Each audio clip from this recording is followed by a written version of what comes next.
Good morning, good morning, good morning. We are back for another episode of the Buckeye Roast. It's your boy Ron James here with my guy QP Ski. Q, how you doing? Hanging in there. Alive Hanging and well. hanging in there. The Buckeyes get a big win this weekend over the Thundering Herd. The Buckeyes win 49-14 over Marshall. Tons of things going on around the national landscape of college football. Plenty to talk about today. But I want to start with your weekend. Q, did you do anything fun this weekend? Yeah, a little bit. It was a mixed bag weekend. Some good, some bad, but we'll survive till next weekend. How about Well, I don't know about you, but I had a great football weekend. My Buckeyes are still undefeated. My Steelers are still undefeated. So it was a great viewing experience for your boy over the weekend. It's good to see Justin Field out there balling out. It makes my Sundays much more enjoyable. I don't have to hide on Call of Duty and pretend like my NFL team doesn't exist because the Steelers are stinking it up. So I've had a great start to football season in general. My Buckeyes are winning, my Steelers are winning, so I don't have much to complain about. A little tired on a Monday, but we're here. My teams are looking good. yeah, my my camera has some complain about because it won't adjust. Yeah, Okay, I was gonna so say my teams are looking good. Your camera, not so not so much. much. I think it's the Ron curse. Chris had the same issues during the post game. Speaking of post games, if you didn't catch our post games, Chris Drew and I were live immediately after the game in the Bleacher Report app. So if you haven't checked that out, be sure to check that out. Mike did a post game on the Voice of College Football. On the Mark Rogers channel. So if you haven't seen that, check that out. And then yesterday, Mike held it down solo dolo on Buck IBS. So if you haven't tuned into that, make sure you tune in there. A big shout out to our guy. Mike, before we get into the Buckeyes victory, I want to start with the national landscape. I got three games that I want to talk about, and I'll let you pick which one. Actually, but I want you guys to let us know over under in the chat how many of these three games I'm about to list that Q has seen. Yeah. So there are three games. Let us know in the chat. I'm going to set the over under at 1.5. How many of these games that Q watched more than a quarter of? Three national games that I want to talk about. Our guy Kyle ends one of my favorite bits of the season. Syracuse winning the ACC and Kyle McCord for Heisman. Both of those came crashing down this week with Syracuse taking their first loss to Stanford. I believe that was on a Thursday or Friday night. Michigan bounces back and gets the dub over USC, and Dylan Raiola is served some humble pie by Illinois. Q, how many of those three games did you actually watch? Yeah, I think I'm at about 1.5. I've seen a bit of the Syracuse game, and then I watched the Michigan game. So I guess you could put that as over. I, That'll I work think for I'm me. I think I'm gonna call that a push. Which one do you want to start with? I mean, well, the one that spoke to me was the Michigan game, and we talked about it on Friday with Pat. I was I felt a little off about it, to be honest. I was like, I don't know, like something feels off about this. Like it feels like USC should be able to come in, throw the ball around, put a few points up, and Michigan won't be able to really score. And it was kind of the opposite. I mean, Michigan ran the ball right down their throat, and USC really couldn't score for a while. So, yeah, that was the one that kind of caught me off guard. But it was kind of that walk into the Big Ten moment for Michigan. So they bounce back, they get a dub. That was probably my biggest surprise of the weekend. 32. Does that number mean anything to you? No, it does not. That is how many passing yards Alex Orji had in that game against USC. A pathetic performance from a passing perspective, but they still find a way to get it done. Khalil Mullings adds 159 yards on the ground, two rushing touchdowns. Donovan Edwards, 14 carries for 74 yards and a touchdown. Larry Johnson, or not Larry Johnson, I'm sorry. Tony Alford should probably get the MVP of the game for that one. Who does this game tell you more about? Is it more about the identity of USC and their inability to play tough football, or does it tell you more about maybe people are writing off Michigan too early and this defense is so strong that it's a force to be reckoned with, regardless of their quarterback throwing 32 passing yards.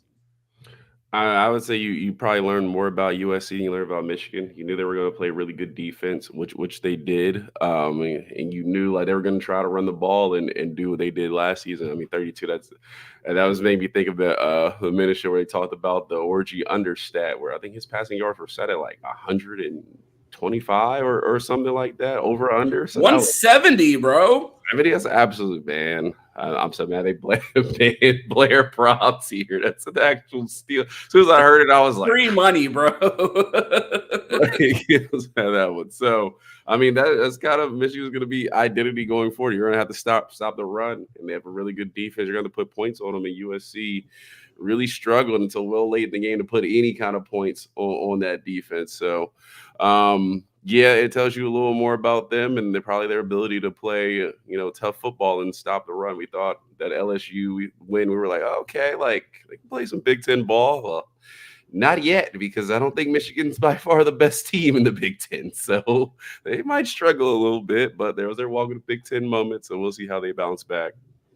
Did that strike any fear in you from Michigan? What you saw out of their defense, Will Johnson looking like Will Johnson? I asked the question before the game, could this game lose Will Johnson money if he doesn't look great against Zachariah Branch? And I think he might have made money. He has a pick six, gets on the board for a team that was struggling to score, and comes up huge for the Wolverines. Were you impressed with Will Johnson, and are you nervous about this defense?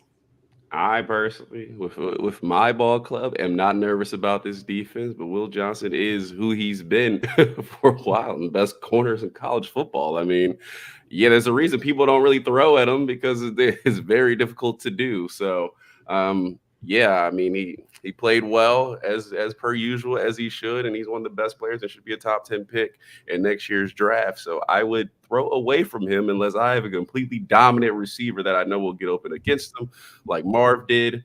But USC just does not have that guy. We got a super chat from our guy Mike before we keep going in the show notes. Q, my girl tried to fight me this morning because I snatched her bonnet off her head. Thanks.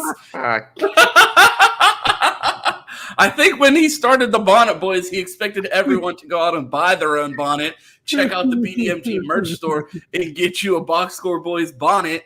But I don't think he meant to go steal it off your girl, Mike. You're tripping.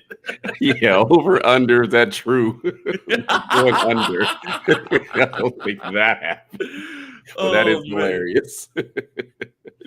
I should pay you for that super chat. That was funny. Some other scores in games that I wanted to talk about. Syracuse goes down to Stanford. One of our favorite bits takes a hit early in the season. Kyle McCord kind of reverts back to the guy that we knew him to be at Ohio State. Turnovers in crucial situations. I mean, the one interception, I'm not sure if you saw it. He had a guy wide open in the flat, and it just felt like Kyle was feeling himself because he was bringing them back, and it felt like they were right on the doorsteps of getting that done, and he throws it directly to the other team for a pick six. It was like a little bit of flashback to last season. It's definitely in the Michigan game.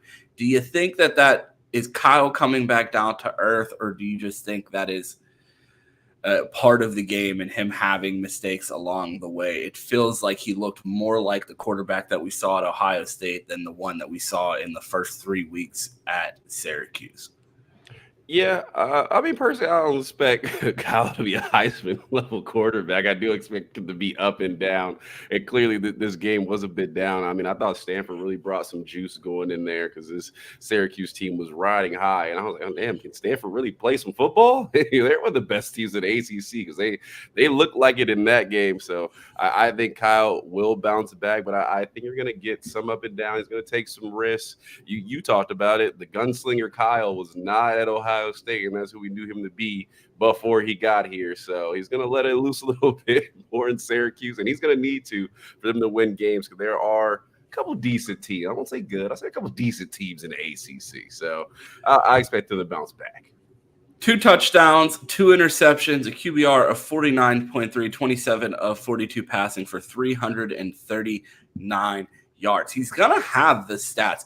Does some team in the NFL look at Kyle McCord, see the measurables, see the pedigree? Ohio State goes to Syracuse, puts up the numbers that people are looking for. Is there a way that Kyle plays himself into a day 2 draft pick?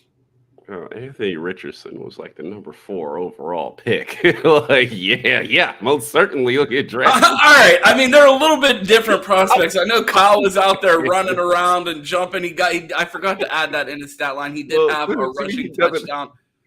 He does have the 4.4, so you got to knock him down a couple rounds. But he's definitely going to get drafted somewhere in there and have a chance to try to make an NFL roster. Yeah, I do think he ends up there. I don't know if they're going to fall in love with him in the same way that they fell in love with Anthony Richardson, but I do think some GM is going to convince themselves, I can fix him. A little housekeeping before we keep going. A big shout out to Gmo in Category 6 Sports, the first people in the chat today. And then, of course, good morning to Posh, a member. We're still working on our member benefits for more things that we're coming up with, but we will have that rolled out later this week. But a big thank you for Posh for being a member and our first. Our next national topic that I wanted to get into, Dylan Raiola, Patrick Mahomes mini, comes back down to earth and gets his first loss in college football. Are you disappointed that Nebraska is not going to show up to the Ohio State matchup undefeated this year? Well, first, I got to give a shout out to the younger Raiola committed to Nebraska over the weekend, 2026 class. So shout out to him. Yeah, Dayton Raiola, his younger brother, who is the quarterback at Buford right now in Georgia, if you guys aren't familiar, looking like he's going to follow in his brother and father's footsteps at Nebraska. A little bit of a bigger kid when he was younger, but if you've seen the pictures of Dayton recently, he's really slimmed out. I think that he's going to be an interesting prospect at Nebraska as well. Can really throw the ball. Similar type prospect to Dylan, a little bit more reckless, I'd say, but it's definitely more fun to watch. Buddy's out there somewhere. But yeah, this is a game I've seen the least of, but I did get to see the highlights from them. That touchdown and interception call was crazy in this one, but this looked like a college shootout. We know Illinois last year, they came into the Big Ten and they were like, all right, we're actually good playing really good ball defensively, and we're changing our name a little last couple of years, not just last year. So they're a better team than a lot of people around the nation give them credit for. I mean, they would do numbers in the ACC. So I'm not surprised Nebraska goes down here, but it's like an exciting game, and I think Nebraska still got a little bit of a ways to go. We got to get to another super chat from our guy, Mike Green. He says, as the competition goes up, the Honda dries up. Man, the miles are definitely getting high on that Honda, but I mean, those things run forever. I think this dude got a 13-year NFL career holding the clipboard on Marvin Harrison Jr.'s team for the next 10 years. You saw Marv on the timeline giving his boy Kyle a shout out. I don't know if it was a shout out or a diss, because he said that's the most athletic thing I've ever seen you do. Like, bro, you've seen me in gym class before. If you ain't never seen me do anything more athletic than that, I'm a Division I athlete. Yeah. And you watched me go through gym class at a private school in Pennsylvania. If you've never seen me do anything more athletic than that, that's disrespectful. Yeah, you should look like a dude in high school, man. Okay, if you're the worst athlete on the D1 team, everybody looks like they're bad in high school. So yeah, man, give my man Kyle some slack. There's a little Anthony Richardson in there. Oh my God, Jesus, too much sauce, bro. Too much. You take a break, take a deep breath. If I had a commercial break, I'd play one, because man, I need to go get a water after that comparison. Jeez, Q. CQ had to get one out. He had to get his water out after that. Fucking has cotton mouth after that hot take. Oh, man. Doreen said no bonnet today. I know. He's out here losing his mind. He needs to put it back on before he lets more takes out like that. Oh man, I'm but just enough of saying, man. national news because clearly Q doesn't watch national football and just be saying anything. Kyle McCord is Anthony Richardson. You heard it here Well, the first on the research Buckeye take Roast. I had.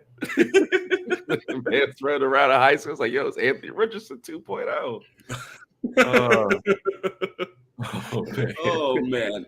But back to the Buckeyes. The show is called the Buckeye Roast. That was a little national talk for you before we get into the Buckeyes victory. The name of the episode is Ohio State has questions to answer despite dominant win. Q, the Buckeyes get it done 49-14 over Marshall. One of the things that we talked about was whether a team would crack double digits on the Buckeyes, and they don't even make it out of non-conference play before we see a team score 14. Plenty to talk about in this game. Which side of the ball do you want to start on, offense or defense? Let's start with defense. There's probably more questions on that side of the ball. Yeah, okay. So I guess Q wants to dive straight into the negative, I guess. Kent had an impressive first drive. It felt like they were really attacking the Buckeyes defense. They were able to get whatever they wanted underneath. Were running the ball successfully and were able to score on the first drive. I thought the Buckeyes did tackle well in space, but it just felt like they were moving the ball and let me preface that, tackled well in space on the first drive. But then you saw them wear down on the Buckeyes and eventually score on that drive. The Buckeyes kept everything in front of them, no big plays. And that's one thing that I am happy about. While I do see these little chunk plays and they were able to drive early, the Buckeyes didn't give up any points in the second half. But the success that they had on that first drive is different than the success that has really hampered the Ohio State defense in years past with them giving up the big plays with the huge runs. I mean, I had PTSD watching that USC Michigan game because when Khalil Mullings was running through that secondary and not a soul on that team could tackle him from USC, it felt like Ohio State teams of past not being able to tackle Michigan running back. So at least seeing them tackle and not give up good play or big plays was nice to see, but a little surprised that they gave up that score on the first drive from Marshall. Impressive drive from the Thundering Herd. Yeah, I thought really in the entire first half, almost with their quarterback went out, I thought Marshall was greatly impressive on offense. I thought they played really good ball. Number 9, I forget his name, but he was causing a bit of problems out there in the slot, getting around, moving quick. He's a good receiver. That catch in the end zone was really, really good. So yeah, I thought they scripted up. They came out scripted well. I thought they played really good ball in the first half. And if that Brandon Ennis punt doesn't get turned over, it makes it even a little more interesting at the end of the first half. So, yeah, I thought they played good ball. I thought we tackled pretty decently, but I thought the defense got tested a little bit, and we know the secondary is strong at Ohio State. So I'm not too worried there, but they got to run the ball a little bit. The pass rush wasn't quite there. And I think we talked about it last week where I was like, do we need to do something to tweak this pass rush a bit? Because outside of Jack Sawyer, these other guys aren't really winning on the edge. I know Caden Curry does have the sack, but he had a little bit to get there. And I just wonder if you should tweak that pass rush a little bit. That's kind of the one thing I'm worried about. Other than that, I thought the linebackers were okay. I thought they were solid.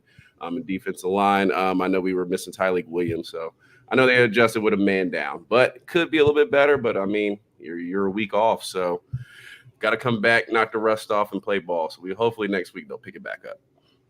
There are 115 people watching the show right now. If you're watching on YouTube, make sure you smash that like button. Tell a friend. Let them know about the show. If you're watching on Twitter, make sure you go ahead and like and retweet that video. I have a question for you and the chat. You brought up the pass rush. How much of that do you think has to do with Tyleik Williams' absence? Do you think that it a big factor in why we saw a dip in the pass rush production yesterday? Or do you think there are more flaws or more issues to address than just health on that defensive line? I think Tyleik missing, and yes, he's a good pass rusher for his size. I think I saw Tyleik missing a little more when they were able to push the ball and move it and move this defensive line a little bit. I did see that where they were getting some push at times. So I think Tyleik will show up a little bit there where I was like, okay, they're having some success running the ball. But as far as the pass rush goes, I'm like JT and Kenyatta Jackson have to bring a little more to that. I mean, we've seen Jack Sawyer do it in the first few weeks. Obviously, doesn't have a sack yesterday, but we've seen him do it a bit. The other guys, we talked about their win rate, and it was what 15%, and we haven't really played good Big Ten tackles who we would believe would be better. So again, I say, is there a guy you can line up on the edge? Is Mitchell Melton maybe the answer? Giving him more snaps? Is CJ Hicks, who was a pass rush, highest graded pass rusher earlier in the season? If is he a better option to line him on the edge and beat somebody? That is my question, because the other guys just aren't quite getting there yet. I don't know if this is going to change. I know teams want to get the ball out pretty fast, but that's something you just got a game plan for. Our guy Matt said they played quick game the whole game, and that was in the pass rush didn't have a chance. Does that worry you that they were able to have a bit of success of neutralizing Ohio State's pass rush, with that being the main strength of the Oregon offense? Everybody's been making fun of Dylan Gabriel for being a check down guy and a check down merchant throughout the season. But does that pose a threat to you, that if he's able to stay on schedule and consistent with his short game, that may neutralize the Buckeyes pass rush a little bit? I mean, I feel like we've talked about this over the last few years of, teams are going to get the ball out fast. They're neutralizing the pass rush. And we've kind of had this convo over and over again of like, okay. And then we come out early in the season. It's like, oh no, like we're getting there now. So I do think it is an issue. We're going to give Gabriel some time. Yeah, they checked out Merchant. I hyped him up coming in the offseason. It looked like he's finally back here. He heard us talk, so maybe he's answering the bell for me. But I think everybody's going to try to do that. Get the ball out fast, get it to their weapons early. We know our secondary can hold for a couple seconds, so hopefully the blend will eventually work and we can get some sacks that'll hold a little longer. But we got to get to the quarterback just a little bit faster, because it will cause trouble the more time you give them. You saw the defensive adjustments in the second half. The Buckeyes did not give up a point in the second half of the game. The Marshall coach after the game said it felt like the Ohio State defense really leaned on them. Do you think that was more about second half adjustments, or just talent outweighing them in the second half and them not being able to get it done? I would have been interested to see if their starting quarterback had stayed in a little longer, how well we would have done. I know they had to switch in there, and I think the talent in the defense, probably caught up a little bit. They've adjusted the second half. We're going to make some adjustments, so it got a little better. But I think it was a really good chess match in the first half, which is good for our defense to get some tests before we get into Big Ten and higher competition. But I think Jim Knowles eventually was like, all right, I'm tired of this. Let's go. Let's tighten up a little bit. And the defense did get better second half and gave them no points, which you can't complain about. That's the most important thing.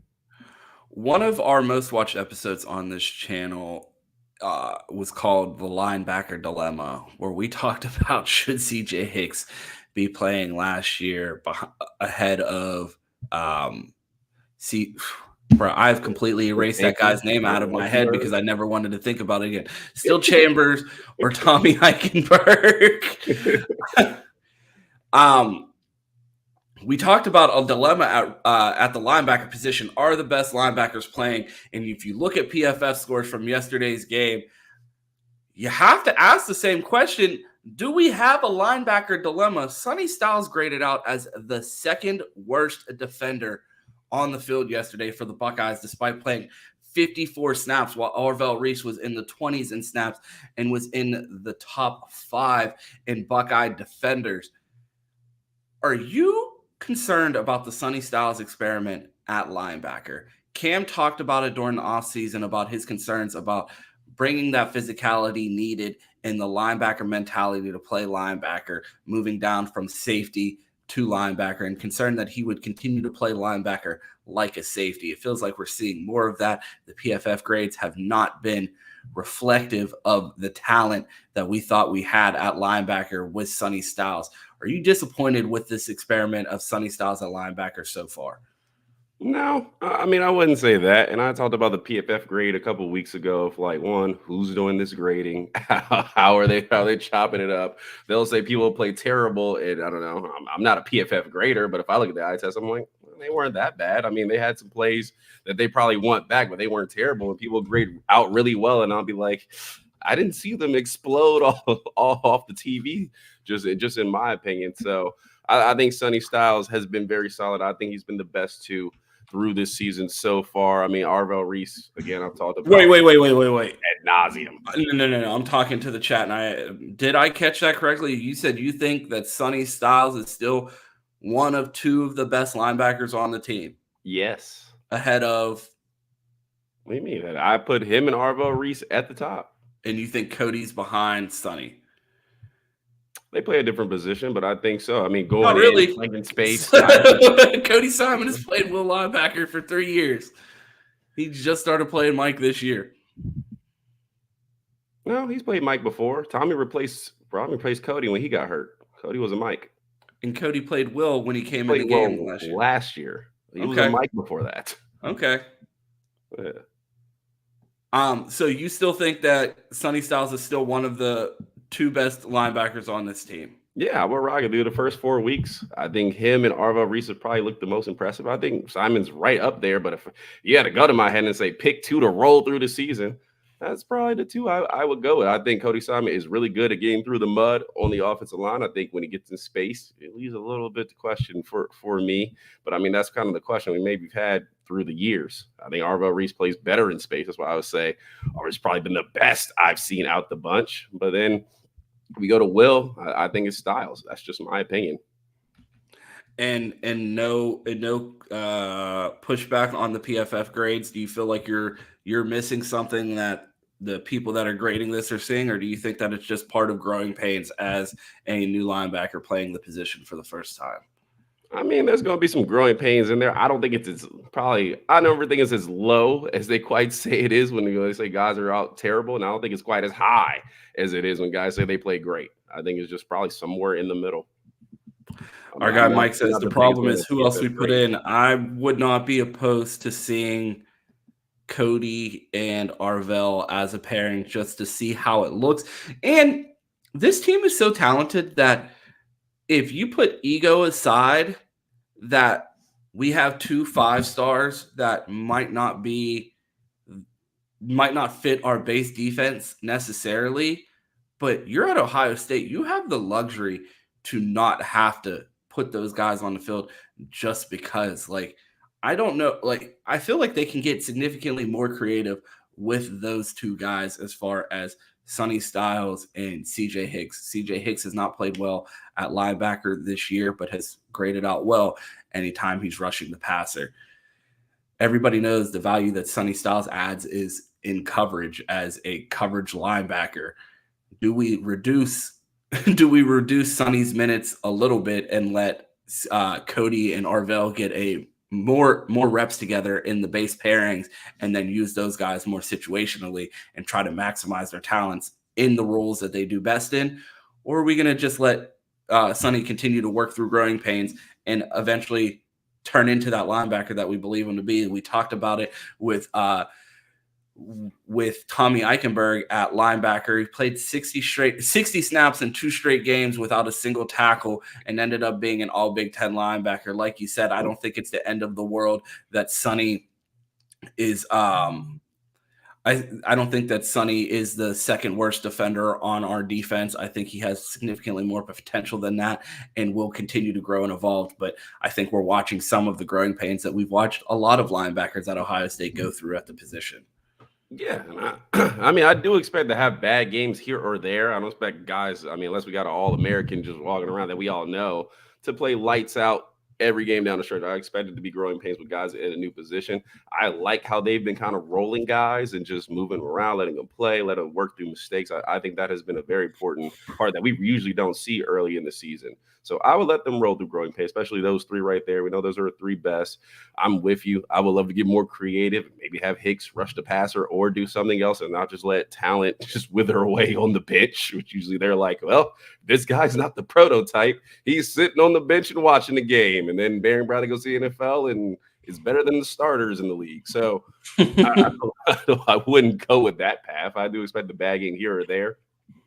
Let's hope it works itself out and it doesn't cost us in a game like Oregon or Penn State or Michigan as we get to those. So that's what I would say. I say let them work through their mistakes. But keep working. Agreed, and I'm sure that is what they're going to end up doing. I know PFF is not the end all be all with grading players, but one guess who had the highest coverage grade for the Buckeyes yesterday. Yeah, it's probably Jermaine Matthews, to be honest. The same guy has been every time he's got on the field since he got to Ohio State. You put him on the field and he's going to turn out the best coverage grade out of anyone.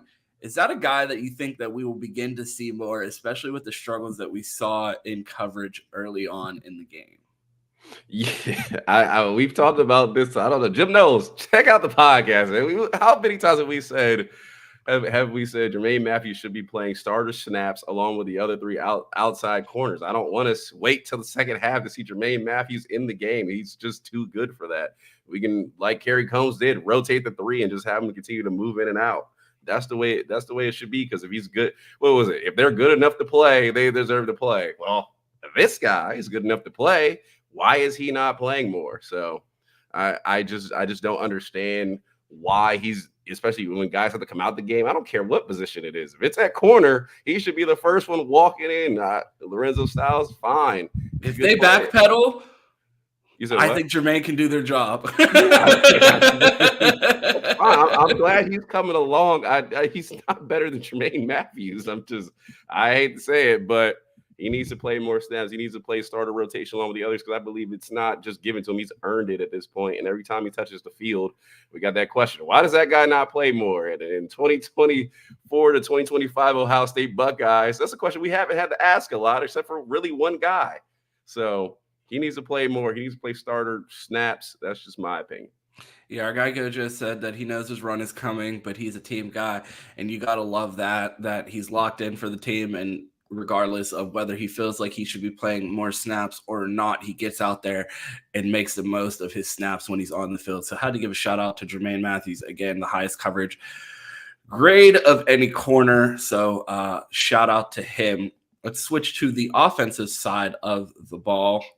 Emeka Egbuka, it feels like, has become the forgotten guy on this offense and is constantly reminding people, hey, it's the number one wide receiver in the country coming in to college for a reason. Comes out 5 catches, 117 yards, and a touchdown. Inches closer to the all-time record, seems to be about 620 yards away from breaking the record. At the beginning of the season, we were asking if he's going to do it. I feel like the goalpost should move to when is he going to do it. Are you impressed with what you've seen out of Emeka Egbuka so far this year, especially coming off an injury-riddled season last year? I mean, I wouldn't say impressed. I would say more expected. I think Emeka Egbuka had a really good sophomore year, and we were talking about him in that light of being possibly a number one if Marv left or if they both left at the same time, just right up there as tit for tat. We obviously know Marv got a lot better and continue his progression, and Emeka kind of struggled with injuries and just sort of did become that forgotten guy. But I said it probably in preseason where I'm like, walking back in, Emeka Egbuka is the number one receiver in the nation. He should be walking back in as, if not one of the best players one of the best receivers in the Big Ten and the nation. And I think he's really starting to show that. He's getting the ball more and more, starting to make plays. And he's like, hey, talk about the Jeremiah Smith guy. Hold my beer. Let me get a screen and take it to the house. So yeah, I think he's continued to play well. And I'm looking for, I mean, obviously I expect guys to do it right now. I'm looking at Big Ten play, man. Big Ten play, I think game in, game out, he's got to be that go-to guy for Will Howard and squad later down. So I'm hoping he can keep it up and continue this pace. Agreed. I love what I'm seeing out of Emeka. You're seeing a burst of speed that it feels like we haven't seen since his freshman year. And he's looking like the guy that everyone expected him to be. So great to see that out of Emeka. Will Howard had a solid day yesterday, 275 passing yards, only 3 incompletions. I say 3 because he had 4 technically, but one of them was actually completed to the other team. 1 interception that we will get to. But overall, Will Howard continuing to do exactly what's asked of him, keeping this offense on schedule. We talked about fast starts. The Buckeyes came out a little bit sleepwalkish on defense, but then the offense came right out on the field and scored in 42 seconds. How would you grade Will Howard's performance yesterday? Yeah, I mean, I think it helps when you can throw a slant to a guy and he's out the gate, or you can hand off to a guy and he's going for 90. So I think that helps Will Howard a lot. Continue with the same question on Will Howard. I think he continues to play well. I think when he's on time, he's really good. His deep ball is okay. It could be better, and sometimes he's late. But again, I just hope those things don't come back to bite us, or he improves on them. But I think he's very solid. I mean, for what Ohio State needs, especially coming off the season we had last year, where the pass game almost seemed not there at times. It is much, much improved with Will Howard. The last questions he has to answer is, can he throw an efficient deep ball and really get it out there? We've seen him late a couple weeks ago. This time we seen him when really Jeremiah Smith was not open on the interception. He was covered like a glove. Nor did Will Howard have the power to really put it out there and give him even a chance at that ball. So the deep ball is still the question. He's late at some times, but if you're going to give me 4 missed passes in a game and maybe a turnover, but give us a couple touchdowns in the air and we know we'll get them through the ground, I'm cool with it. So, no, I mean, 2 complaints here, he can improve, but we might just have what we have right now. A lot has been made about the decision during the transfer portal to go with Will Howard and not necessarily pursue Cam Ward. Did you watch the Miami game this week? I did not get a chance to watch Miami game, but I did see it was a very much of a struggle in the first. It was very close in the first half, and I had Gmo on speed dial, ready to send some text out before they turned it up in the second half a bit. So I told Gmo they better have that link ready because I'm jumping on the show immediately after if they lose to USF. But the reason why I bring up that game, not that anyone actually cares about Miami, to bring up the people, to address the people that say Cam Ward should be at Ohio State. I think Cam Ward is an excellent talent, and he is absolutely balling at Miami. But he's exactly where he should be. He's at Miami because the shit that I saw from Cam Ward on Saturday would give Ryan Day a fucking aneurysm. And there's 2 plays specifically that I saw that Ryan Day would absolutely lose his mind over. And that's exactly why he's not at Ohio State. The one, Cam Ward is scrambling, still not throwing the ball, just sitting all day, moving side to side in the pocket, and then eventually scrambles out, almost gets tackled, and is going down to the ground. And like it's the last play in college football 25, he pitches it. I'm like, that wasn't a design pitch. Ryan Day would absolutely lose his mind if one of his quarterbacks did something like that. And then they're in the red zone, and Cam Ward's telling them the play they're about to run. We're running the ball right here, and you're not going to stop us. Ryan Day would have called timeout and put Devin Brown in the game if he had a quarterback on the field telling the other team his plays. That's cool. That's flashy. If that's your team, you're loving it, especially when you're scoring. I can understand why Miami fans are excited. He's exciting to play. We would have lost our head coach if this guy was our quarterback. It would have put Ryan Day in a grave. There's no way he would have been able to watch this guy for an entire season and not lose his mind with a quarterback that plays that off script. Well, don't worry. That's what we got Chip Kelly in the box for. He just walk on down, and we got one replacement. Now I asked this question for you. How much of an aneurysm do you think Ryan Day had a couple weeks ago when Will Howard was getting sacked in the backfield to try to lateral with the tray? That's what I'm saying. Like, he would never go for that shit. Even if it worked, he'd been like, yo, we don't do that here. He survived that. He didn't tell them which way we were going to score, but he survived Will Howard doing that boneheaded play. Yeah, man, that's just definitely something that's not in Ryan Day's scheme, and you just see how much and what he does is amazing to watch. The amount that Cam Ward is able to create off script and directing traffic while he's scrambling and getting outside of the pocket and extending plays with his legs and still running. The things that he does are spectacular, but we would be in the middle of a national coaching search, or Chip Kelly would be the new head coach at Ohio State, because Ryan Day would never survive an entire season with a quarterback playing that off script. He just couldn't handle it. Ryan Day could reel him in. He'll turn him into Kyle McCord. We'll be fine. We've seen that guy. He's like in Syracuse right now. Yeah, man. Well, Cam Ward is a guy I wanted this offseason. I see where it was breaks for Ohio State. I mean, where Ryan Day was like, no, I'm not doing it. It is good with the bad. I mean, I'm with you. If that was my quarterback saying, yeah, we're going right there, you're not going to stop it, I would love that. I also need you to not turn the ball when we're, playing against Georgia. You can't just be like, I'm gonna keep running around till I figure it out. Sack, fumble, touchdown. So, yeah, it was a big risk reward, and clearly he went with the safer guy. Oh, I forgot that I said I'd wear a bonnet if Michigan won. I'll have to get me a bonnet for the show. I'm a man of my bets, so I gotta get me a bonnet for the show, and I will do a show in a bonnet. You have Mike's girl bonnet. She doesn't have hers anymore. He's Yeah, I I know. I'm gonna need Mike Green. I gotta get him my address after the show, so he don't even need to so buy he can one. send me that bonnet that he stole this morning. Yeah, like save your money on super chat, mail around the bonnet, and everybody wins. Yeah, actually, we're gonna shut our super chats off. Instead of sending us money, just mail us bonnets. We're gonna post our address, and you can just mail us bonnets.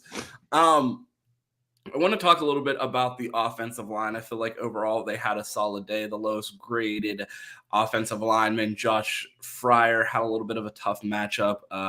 Marshall does have a pretty solid edge rusher. He got beat pretty bad for a sack, but overall, I was happy with the offensive line performance. Your thoughts on the offensive line yesterday? I mean, yeah, you can't really complain when they were moving people like they were. I mean, Trey and Q had plenty of places to run and get through there and make a lot of explosive plays. The offensive line was moving people. Yeah, Josh Fryer did get beat on the sack. We kind of know now he's going to be the weak link against the best pass rush from the other team, and I think the announcers had some in for us. They were like, "Oh yeah, shout out to Mike Green. He's a really good player. Oh, there he goes for the sack." Like, all right, man, relax. No more shout outs. So, but I think Josh Fryer will be fine. It's a bad play, but it has not become, the contagious plays that we've gotten from Ohio State offensive line aren't there. We don't got Jimmy Simmons jumping off sides every other play. We don't got Josh Fryer getting beat like a drum on the edge. So that's a great note, bro. We have not seen a Jimmy Simmons false start yet. I don't know if it's because we've been playing home games and it hasn't gone too loud, but that was like my cardiologist used to like say prayers every time he jumped off sides because like he knew your boy over here was struggling because every time that man jumped off sides, I felt like I was going to lose my mind. And I feel like that's something that we've avoided. That'll definitely be something to pay attention to as these games get more intense and we play in more hostile environments. We're getting ready to go on the road against Michigan State. I believe they did pull it out. They ended up winning this past week, correct? I'd have to check. I did not see them at all. I believe Michigan State is still undefeated. I'm scrolling through this week's games. Oh no, they ended up losing. They blew it at the end. Ended up losing Boston College 23-19. Shout out to our former OC for a total of 2 weeks. Bill O'Brien really getting things going there at Boston College already. It doesn't look like his tenure is going to be very long because I'm sure someone's going to come after him with what he's been able to do at BC so far. 3-1 start so far. Tied for first in the ACC, being that they have a non-conference loss. It'll be interesting to see how the Buckeyes do perform on the road this week in a hostile environment. One more question for you before we get out of here. We've talked for almost 45 minutes. There's 200 people watching. If you are watching, make sure you smash that like button on whatever platform you're watching on. But, I mean, we've gone this long. We haven't said Jeremiah Smith's name. We haven't talked about SFE. I'm going to leave the Jeremiah Smith talk for another day. I'm sure we have 3 years to talk about the greatness, 70 yards and a touchdown on 3 catches. But the SFE guy that I wanted to talk about was Carnell Tate. This guy has been absolutely mauling people in the run game, and it can't be overstated the impact that he's having because we've talked in years past how the Buckeyes were unable to throw screens, unable to run the ball on the edges because guys were not blocking. And every time you see Carnell get involved on a run play, you see him dog walking his man out of play. And he continued that again this week. Ended up adding 4 catches for 64 yards. You know, I'm not a fan of forcing the ball to people and just chasing stats or just force feeding someone the ball in the name of getting them the ball. Throw that out the window. Carnell deserves more touches just for the effort that he's putting in the run game, and that effort needs to be rewarded with the ball in his hands. And I'd like to see Carnell get more involved in this offense. A nice distribution of passing, though, through the receivers. 117 for Emeka, 70 for Jeremiah, 64 for Carnell, and then Quinshawn was the next highest receiver with 14 receiving yards on 2 catches. I know we talked about the offensive time, and we're going to get into it later this week and talk about the running backs. They had themselves an amazing day, both of them averaging almost 12 yards per carry. Quinshawn Judkins with 173 yards and 2 touchdowns. Travion with 76 and 2 touchdowns. Does Carnell need to get the ball more? It seems like everybody's eating, and he's been playing a huge role in the success that we've seen in the run game. Would you like to see a guy like that rewarded for his efforts? Yeah, I mean, to be honest, I mean, I think he's been as good as the others. I don't think he's been a drop of rain. Every time he's gotten an opportunity, really this season, he's made the most of it. You get a catch, take it to the house, or get a good gain, route somebody up, get open, catch the ball. I mean, I think Carnell Tate has played as well as the others, so I believe he should be an equal option in the mix. I mean, I can't say he's really played any worse. I mean, Jeremiah Smith is obviously the freak show of the wide receiver room, but as far as actual play on the field, I think Carnell Tate's been as good. Like you said, he blocks, he catches. He might make a dude miss, take it to the house. We've seen him do that. So we've seen him do it all. And I think when we get into Big Ten play more, I think he's another guy like Emeka, because I've been saying I think those two guys are going to be the kind of going to sail the ship, really.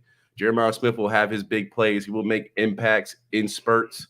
And I believe those two guys will be the primary targets. Is when we go down, we're like, all right, we got to get a 3rd and 7. Somebody's got to get open. Those two guys will be the guys we're looking for. So his time will come. I don't think we need to force feed him. I like his equal opportunity, and the receivers are really helping each other out, running routes to get each other open. So we love to see that at Ohio State. So his time will come. But, yeah, I think he should be equal opportunity receiver.